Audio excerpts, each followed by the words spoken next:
We talked a little Jaron last week. I want to talk to you about Desmond Bain, who just got married, by the way. And, Congratulations, and the pictures Des. were spectacular on Instagram from Desmond Bain. Beautiful, beautiful wedding. So congratulations to Des. Man, this is a dude who, okay, let me get my years straight. 2 years ago, started off so amazing, right? Yep. And then was on his way to an all-star year. And then he got injured, and then he stayed out, and then he still wasn't the same the rest of the year. Right. Okay. Then he comes back the next year healthy, which was last year. And then he gets hurt. And then they just sat him out. Because what's he playing for? But he was playing at an amazing level again. Right. I expect in the discussion all-star Desmond Bain this year. I think if there is team success to go along with how he's continued to get better Which every we expect. year, what you expect for his team, then yes, because we saw, as you said, 2 years ago, the ability to be able to do it. Now it's just about doing it for the entirety of the year and there being some team success, because you can't just have the numbers without the team success, because it doesn't have a track record. Right. So there's going to be other guys whose numbers are going to be in some way similar, because that's just what the game is today. So you have to have something that sets it apart. And so the setting apart for him has to be how good the team is and the effect of what he does individually. Where does that push this team? And also playing some on the defensive side, we saw him do better there. And also with the assists. It wasn't just his scoring has gotten better, but also the assist numbers have gotten better. And he's continued to shoot the ball at a high clip. That's something that can't go unsaid, is because a lot of times guys do it on sheer volume. For him, it's not sheer volume. He's a very efficient player for this team. And if he continues on the same track, team stays healthy, they continue to win, then yeah, you definitely, he puts himself in that talk. There is I've made the point that I believe this team, the bench is better than what it was 2 years ago. Right. That's why I think this team is better than it was 2 years ago. Plus, I think your starters.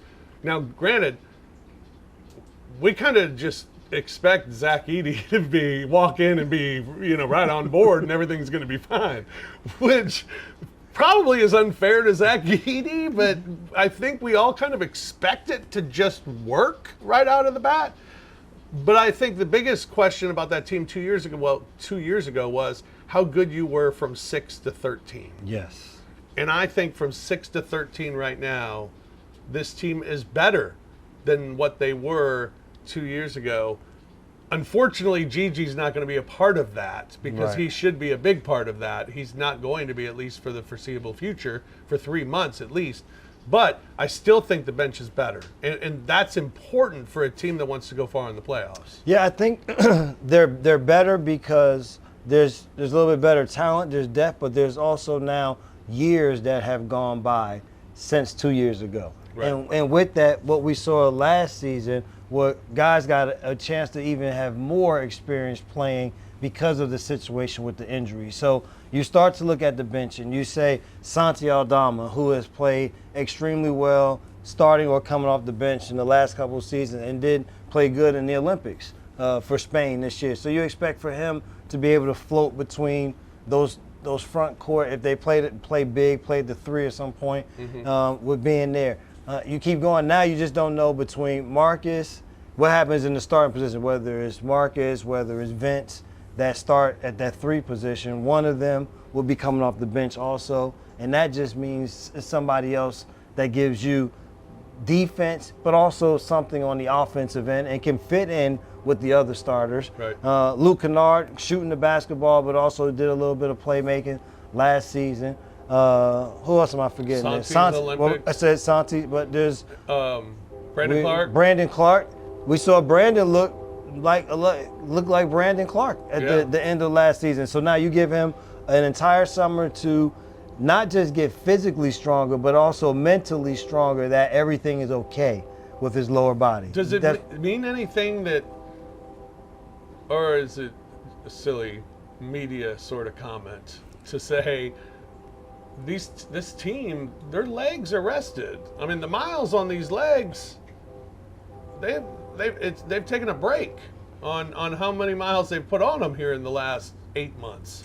Yes, and you hope that means that they are physically ready to go. Listen, sprained ankles, free accidents, Those things happen. That's just I think that's just the nature of the game. That's the nature of sports in general, whatever sport you're playing. Right. But I think that they won't have to worry so much about, well, this guy's been playing for this many years. They've been playing through the summer and that's something that it doesn't worry. But the other thing it is the hunger for all of them to get back to what it was and continue to move, because everything was positive for this team. Right. They hadn't seen it. We hadn't had any bumps in the road at all as we were going through for those 4 seasons. And so now this was the first sort of stumble for them. And so I think that they'll be chomping at the bit to get back at it. And the youth, but they still have the core of what makes this team good will be back together, with, like you talked about, a better bench.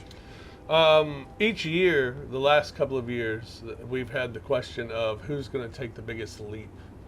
And the one year, I think it was Santi, and everybody's like, Santi? I mean, that was when Jaron was out and Santi had to start. Yep. And we were like, Santi's going to start? Seriously? And he was great. I mean, playing in that role, he was fantastic. Couldn't have had a better fill-in on this roster. It was amazing. And then last year who was it last year? Well, last year it doesn't really even matter. I was about to say. I can't remember who it was last year. Desmond. Des? That's Desmond. And he was amazing until he got hurt. Who is it this year? Who's the player poised to take that big leap?